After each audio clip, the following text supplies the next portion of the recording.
maa ngi leen di nuyu yéen ñëpp di leen ziar bàyyiwuma kenn góor mag jigéen ndaw ñëpp maa ngi leen di nuyu di wax ni nag tey jii li nga xam ne moo ñu fi dajale mu doon loo xam ne lu doy waar la fii Thiès doy na waar ndax Thiès dañ ko xamee woon dëkk boo xam ne dëkku jàmm Thiès dañ ko xamee woon dëkk boo xam ne dëkk bu set wecc ku daan jël référence da ngay jël référence ci Thiès mais léegi gis nañ ni Thiès moom dafa xaw a doy waar dégg ngeen crime yi nga xam ne moo fi am doo toog benn bés te déggoo viol boo xam ne am na fii ci Thiès ñun nag nga xam ni ñu ngi dépendre ci ministère de la femme de la famille du genre et de la protection des enfants ñu xool ak les organisations faîtières yi nga xam ne ñoom ñoo nekk fii ci département Thiès xam naa ni dinañu law ba ci région bi parce que ñu fi toog ñëpp c'est des leaders yoo xam ne au niveau régional dañ leen fay retrouver ñu toog nag xool ni lii kat dafa doy trop c'est trop trop c'est trop recensé nañu ay victimes yoo xam ni ñoom ñëpp maar daytaal dañ leen rey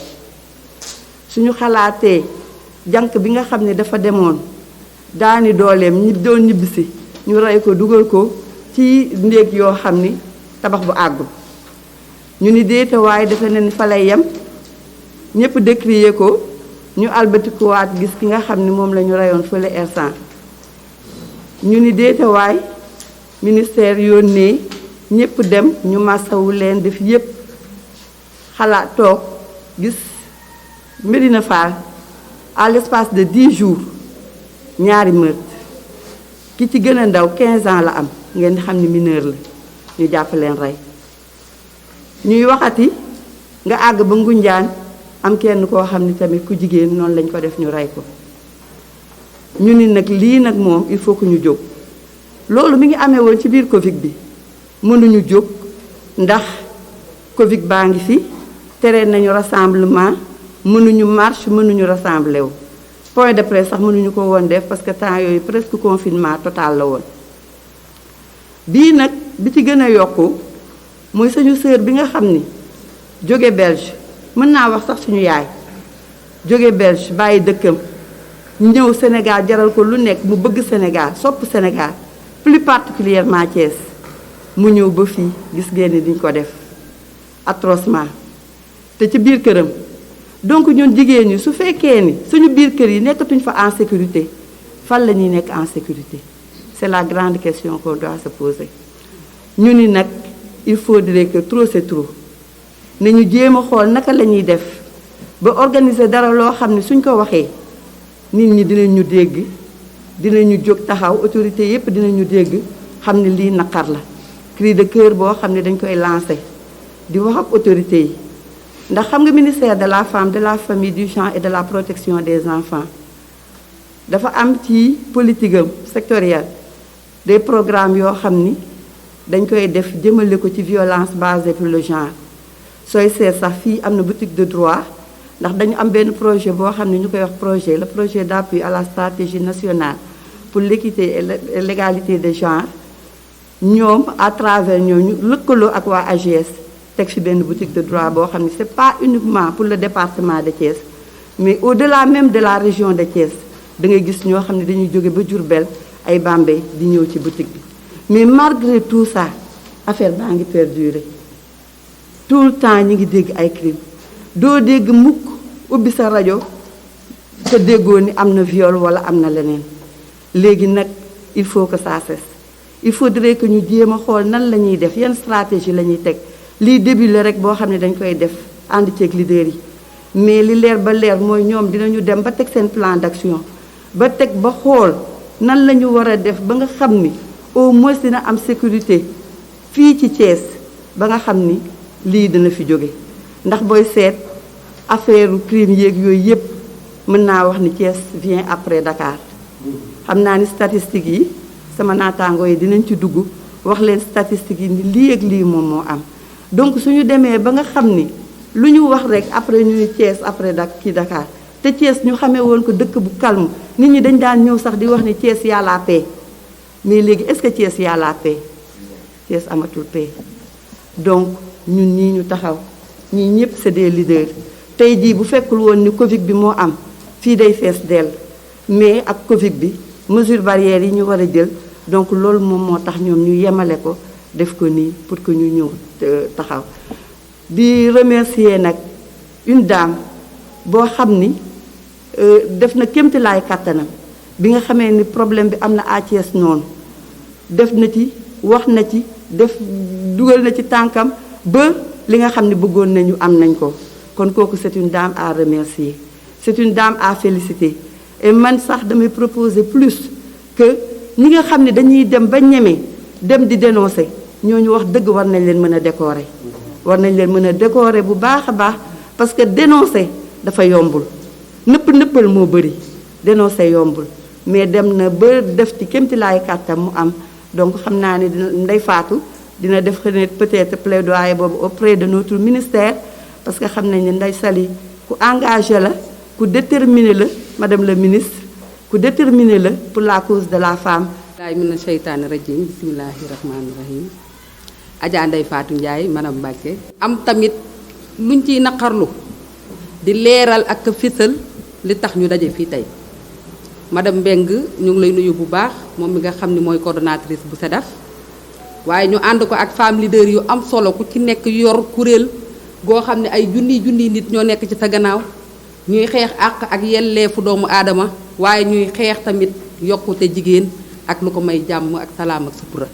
kon femme leader yooyu ñu ngi leen di nuyu bu baax di leen sant di leen gërëm ndax xeex bi ñun ñëpp a ko ànd nañ ci ki góor yi tamit suñu ndijaay ji yoree rado kon suñu jotaay bii tey madame Mbengue wax na ko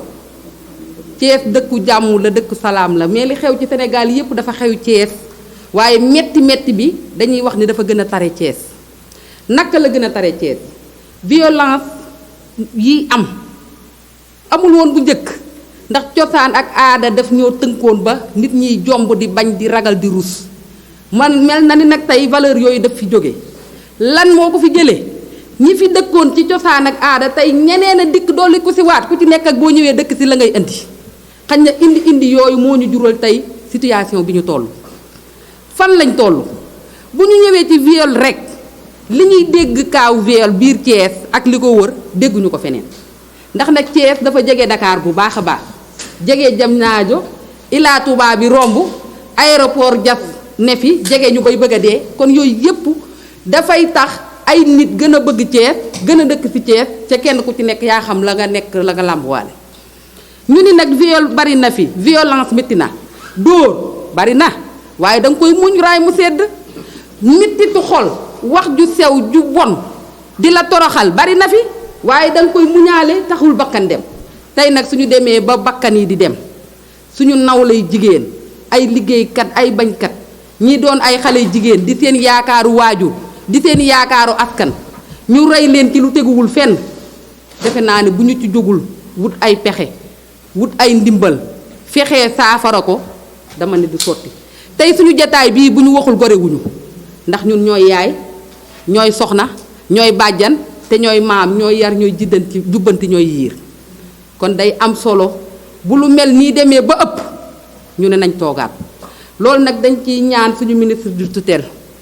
Adja Ndeye Saly Diop ministre de la femme de la famille du genre et de la protection des enfants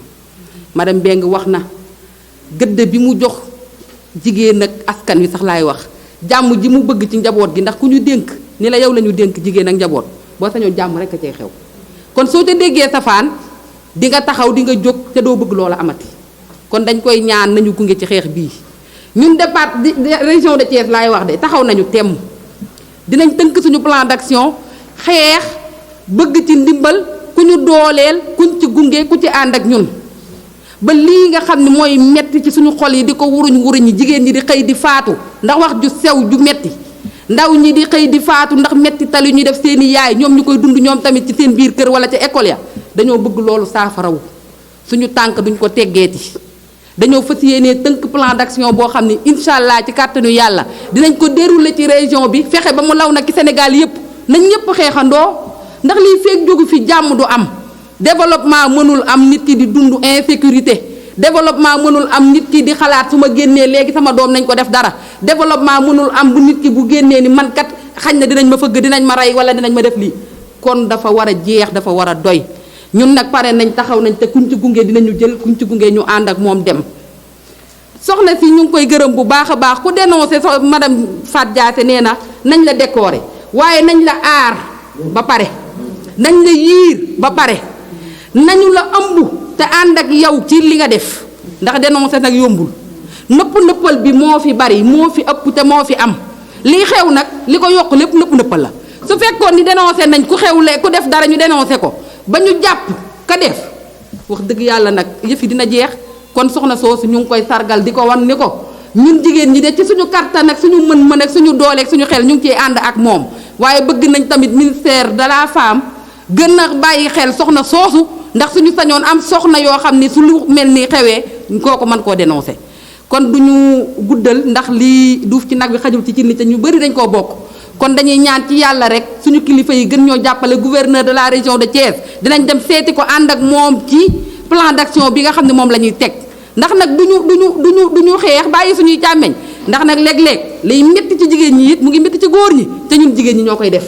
kon dafay am solo viol boo gis wala violence boo gis jigéen làqatu na ca wet ga te ñun suñu jigéen ñi ñooy def suñu nawlay jigéen lay gën a metti ci moom kon nag dafay jot ñu bàyyi violence yi ñuy tegante suñu biir ñu bàyyi violence yi ñuy teg góor ñi doo ko xeex nag góor ñi violence yi ñuy teg jigéen ñi rey nag moom dafa war a jeex te dafa war a dakk fii ak feneen a ci yem kon ne Sénégal yépp jóg bokk xeex ba lii nga xam ne moo di rey dootul amati. mbooloo mi asalaamaaleykum waa Thiès man de soxna Julie Cissé mu Sëriñ Saliou mënoon naa bañ a wax sax parce que xol yi li ci ne bu ñaar ñett waxee génne ko doy na te ci jëf lañu jëm waaye comme cërale nañ ma dinaa ci wax ñaari baat man nag gannaaw bu ma mettitloo ànd ak mettit bi famille bii am na ku ne Belgique ku ma ne est-ce que yéen a ngi xalaat ne àdduna aussi ñu ngi wax ci seen mbir moom la communauté internationale Sénégal dafa nekk sur orbite man ko xam nañ ko bu baax a baax moo tax acte bu ñu posé ñu ne dinañu wane ne duñu ay mala duñu ay bàyyi ma waaye suñu société moo feebar lan moo ñu indi ci situation bi yaakaar naa ne dina doon ay jotaay il faut ñu gëstu parce que góom boo ko bëggee faj nee nañu bu dee garab faw nga dem ba ci buut ba nga laal ko danañ ko def incha allah waaye 2020 nee nañu at bu ñuul la ci VBG fii ci région Thiès pourquoi région Thiès sama ñi ma jiitu wax nañu yenn causes yi mais dama ne ñun nañu interroger waat ku nekk def sa introspection lan moo xew pour ñu mën a am ay solution durable waaye ñu am ci yaakaar suñu autorités yi ñu lim léegi mais am ci yaakaar farandoo yi ngeen doon presse bi région Thiès mënu leen a fay am na ci journaliste yoo xam ne léegi dañuy jëfkat comme ñun ñoo ñu gën a sax sawar ci yu mel nii loolu c'est à saluer waaye may ñaan presse xeeti mettital bu mu mën a doonati di ci ku jigéen ki di ci xale bi ñu sàkku di ku góor ki nga xam ne jabaram soode na ko walla xaañ na ko man de bu ñu ko yóbboo fait divers rek sama xol day tooy Babacar parce que fait divers mooy lan loolu xeeti mettital bu yokku ci li am déjà ñu ngi ñaan presse bi loolu ñu bàyyi ci xel Babacar sociologue nga xam nga li may wax fait divers dafa doy waar bakken rot beneen bi moo di insécurité bi bu ñu demee ba mu toll foo xam ne ku ci ne boo waxee boo waxul sa fit day dem ñu ne kan mooy am fitu jàkkaarloog média yi ne lii dafa doy il faut mu dakk ay jigéen takku bërki démb nee nañu suñu doomu ndey bii ne Cees noonu jaadootul sax ñuy gëj këram walla muy wéet parce que yéen a ma gën a xam ci société bu ñu nekk qu'on s'attende à des représailles mais représailles yooyu na fekk kuréelu jigéen ñi ak farandoo yi ak autorités régionales yi taxaw temm à ses côtés parce que sénégalais xamuñu ku fayu xamuñu ku tooñ ki fayu la ñuy mais foofu liggéey bi ñuy ñaan mooy presse bi nañu protéger ndaw si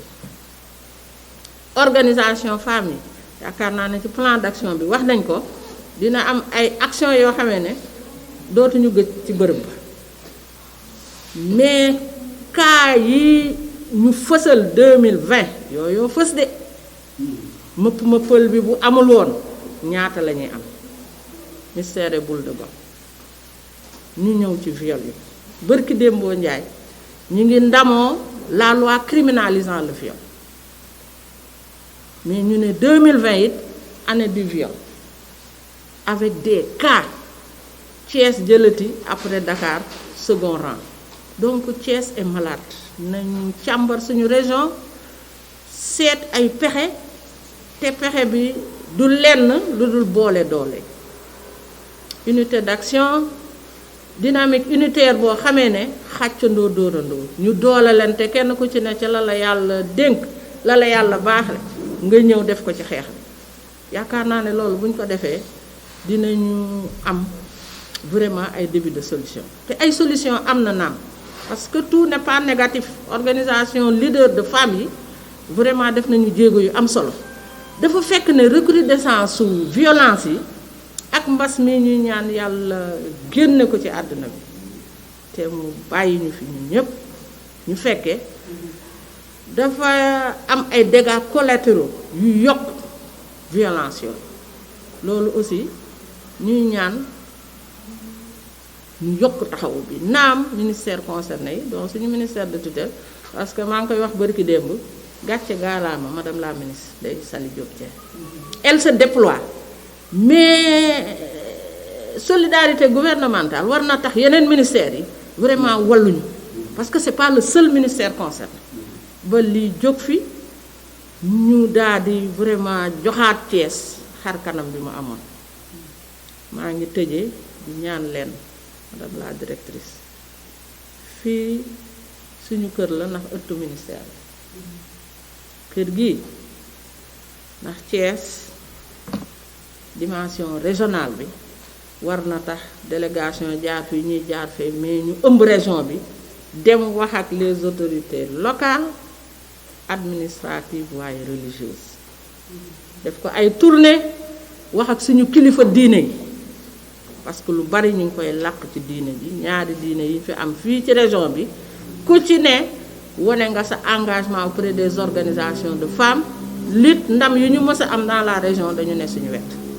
maa ngi gërëm ñëpp di sant ñëpp. Donc je suis madame Gningue Moussa Ndour, secrétaire générale du RECAF, le réseau pour la capacitation et l'accompagnement des femmes, et membre de ce collectif de femmes qui lutte contre les violences faites aux femmes, sinon basé sur le genre. Donc nous, femmes du département de Thiès, toute obédience confondue, représentées ici par nos organisations fêtières, venons par la présente vous informer, c'est-à-dire on s'adresse à monsieur le préfet, présenter ce mémorandum pour information et transmission acquis de droit. En fait, nous, femmes de la région, en particulier celles du département de Thiès, toujours présentes et actives dans ce long processus de recherche de la justice et de l'équité sociale, sentons des ralentisseurs à notre élan de contribution que nous souhaitions efficace et efficiente dans l'atteinte des objectifs de développement durable de notre pays. Consciente de l'intérêt que Monsieur le Président de la République, son Excellence Monsieur Macky Sall, porte sur la valorisation du capital humain pour la réussite du plan Sénégal émergent, convaincu que pour cela, chaque maillon de la chaîne est essentiel dans la quête du succès, reconnaissant les efforts déployés par le pouvoir public, plus particulièrement par les ministères sectoriels en charge de la femme, de la famille, du genre et de la protection des enfants, de la justice, de l'éducation nationale, de la santé, de l'intérieur, etc., ainsi que l'effort des acteurs de la société civile. Malgré l'existence de la loi 05/2020 sur la criminalisation du viol, nous constatons néanmoins et amèrement la recrudescence à Thiès des violences basées sur le genre en cette période de Covid-19. Ce qui nous inquiète et nous a peur, car étant un facteur de blocage pour l'autonomisation économique de la femme. En fait, nous venons tout juste de clôturer ce 10 décembre 2020 les 16 jours d'activisme pour la lutte contre les violences faites aux femmes, coïncidant avec la célébration de l'anniversaire de la Déclaration universelle des droits de l'homme. Des recommandations intéressantes et fortes ont été faites, et pourtant, il y va de mal en pire. En 2020, au niveau national, les statistiques montrent 422 cas de viol, dont 48 dans la région de Thiès, soit un pourcentage de 11,37%, avec 15 cas sur mineurs, positionnant ainsi notre région au second rang après Dakar. Aujourd'hui, le cœur plein de tristesse, nous nous inclinons devant la mémoire des 8 victimes de meurtre dans la région, dont les 6 se sont passées dans le département de Thiès.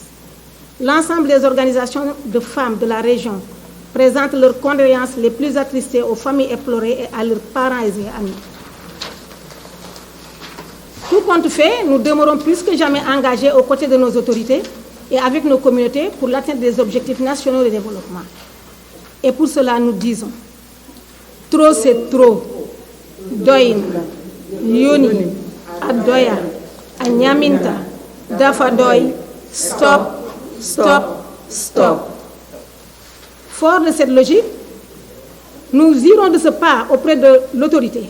lui remettre ce mémorandum pour information et lui demanderons d'être notre interprète auprès de monsieur le gouverneur de la région, du ministre de la Femme, de la Famille, du Genre et de la Protection des enfants, ainsi qu'à tous les ministères concernés,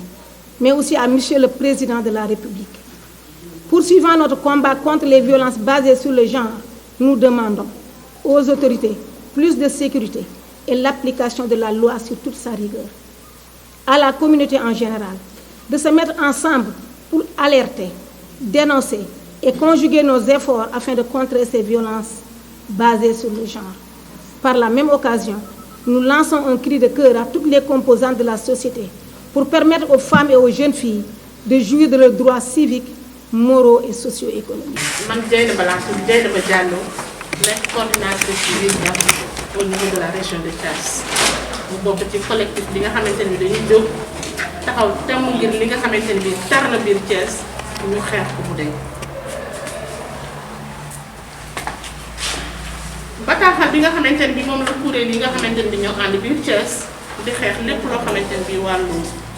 bundu xataal la mu tegu ci kaw jigéen wala ndaw am lu xewoon ba tax ñu jóg taxaw ñun ñëpp taxaw seetlu ni nag du ñu yem rek ci seetlu bi dañuy jóg lëkkale suñuy doole ak suñu xalaat ñu tënkoon benn bataaxal ngir jébbal ko ki nga xamante ne bii moom mooy préfet département loolu nag kuréelu jigéen yi nga xamante ne bii ñoo nekk Thiès ñoom ñoo ko defoon. liñ ci tënk ci biir bataaxal bi mooy wane li nga xamante ne bii moom mooy suñu fësal suñu naqar suñu métit ak li nga xamante ne bii moom la ñu ressentir en tant que jigéen. En tant que yaay, en tant que goro, en tant que rak, en tant que mag, en tant que umpaañ lépp loo xamante ni taxawaay jigéen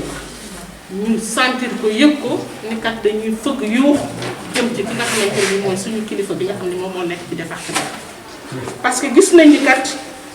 xëy na président de la république muy Macky Sall am na loo xamante ni bii mi ngi koy dox di ko jëmale ci wàllu jigéen pour dooleel jigéen. taxawal jigéen gunge jigéen gis nañu tamit li nga xamante ni bii moom mooy importance bi ñu ko jox waaye ñun dañoo wëlbatiku seetlu ne jigéen dafa am importance maillon bu njëkk ci société maillon bu njëkk muy li nga xamante mooy li njëkk li defar société ci jigéen jigéen mooy ëmb mooy imbi moom mooy am doom mooy wësin kon kooka li nekk ci ginnaawam bëri na lool baax na ñu dooleel ko taxawal ko bu baax a baax beneen bi ci topp gis nañu tamit li nga xamante ni moom mooy société civile muy maanaam suñu organisation ak lépp loo koo xamante ni bi da nga jóg pour xeex dooleel nit ci wàllu wareefam ak yelleefam. Gis nañu aussi action yooyu nga xamante ne bi mi ngi koy def ñu seetlu nag fii ci Thiès bi mbas mi amee ba tey lépp loo xamante ne bi buntu xataal la dafa yokk bu nekkoon benn la gis nañ ni ful na ci période bi nga xamante ne bi moom la ñu nekk muy période bu mbas mi. kon loolu moo tax bi ñu génnee ci ñu ngi soog a génn bis yi nga xamante ne bi moom la ñuy jagaleel jigéen te bis yooyu muy fukki fan ak juróom benn yoo xamante ne bi dañ ko jagaleel jigéen yoo xamante ni dañ leen boomoon sonal la ñu di ko sargal at bu jot ñu ngi soog a génn bi ñu koy tëj dafa yembale ak bis bi nga xamante ni bii ci la ñu déclaré droit de l'homme. Droit de l'homme nag bi ñu ko waxee waxuñu góor waxuñu jigéen dañu wax ni yelleef képp koo xamante ni bii nit la ngay góor ngay jigéen ci bis boobu la tombé. ñu gis ni biñ ci jógee ak léegi terewul xeetu bundu xataal yaa ngi yokku xeetu bundu xataal yaa ngi yokku mu ngi gën a bari rawatina nag fii di Thiès nga xam ni xëy na am na beneen kanam boo xamante ni bi xamee woon nañ ko mais gis nañ ni xar kanam boobu noonu mi ngi soppeeku mu ngi changé bu baax a baax ci at mii ñu nekk ni muy 2020 gis nañu limu bundu xataal yi nekk biir Thiès biir Sénégal dafa nekk 422 mais ñu gis ni région de Thiès daf cee am wàllu bu yaatu daf cee am wàllu bu takku muy 48 cas yoo xamante ne bii mi ngi am ci au niveau de la région de Thiès ci wàllu sàkku nit te gënulu ko muy viol waaye ci biir lim boobu dafa am leneen lu ci yéene ndax lim boobu di 48 muy ñeent fukk ak juróom-ñett fukki nit yi ak juróom ay xale lañ muy maanaam ay nit kon loolu jar na jaaxale tey ñu am nag mettitu xol am xalaat am loo xamante ni bii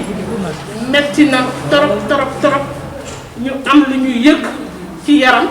ci xel ci xalaat ak ci dëkk moo tourmenté li nga xamante ni bii mooy sentiment bi nga xamante ni bii moom la bépp jigéen bu toog fii ak jigéen yi ñuy wax ci seen tur nekkee ci situation bundu xataal yi parce que nag jot nañu taxaw wax fan lañu jëm ak lii lan la ci kaw loolu tax na ñu doon ñaan ñu yëkkati suñu kàddu wax ni kat li nga xamante ni bii moom moo fi nekk ñu engagé wu ci képp koo xamante ni bii kilifa nga wala am nga dogal wala am nga xalaat pour ànd ak ñun ci li nga xamante ne bi moom mooy xeex bi nga xamante ne bi ngir li dakk parce que ku ne xam na ni koom-koom mënul nekk ci koo xamante ni dañuy bundu xataal fa nekk sa kaw ki nga xam ne dafa am mettit dafa war a faj wala ñu faat ko famille bi yëpp yow mi faatu de dem nga waaye famille ba nga fa bàyyi ban njëriñ la ñu amati ñu ngay xalaat ñu ngay am mettit ki nga xam ne dañ ko gaañ wala ñu egg ci kawam mi ngi fi presque àddinaam dafay daal di yàqu kooku talatul développement kooku talatul yëngu du ko may koom-koom ci kaw loolu moo tax ñu taxaw ñun tem du loo xamante ne bi dañ koy négocier wala dañ koy ñaan mais dañoo bëgg nag xeetu bundu xataal yi doy ba tax na ñu tënkoon ko ci kàllaama yi nga xamante ne bi moom la ñuy wax ci olof ñu tënk ko ci bambara tënk ko ci soose ni daal na doy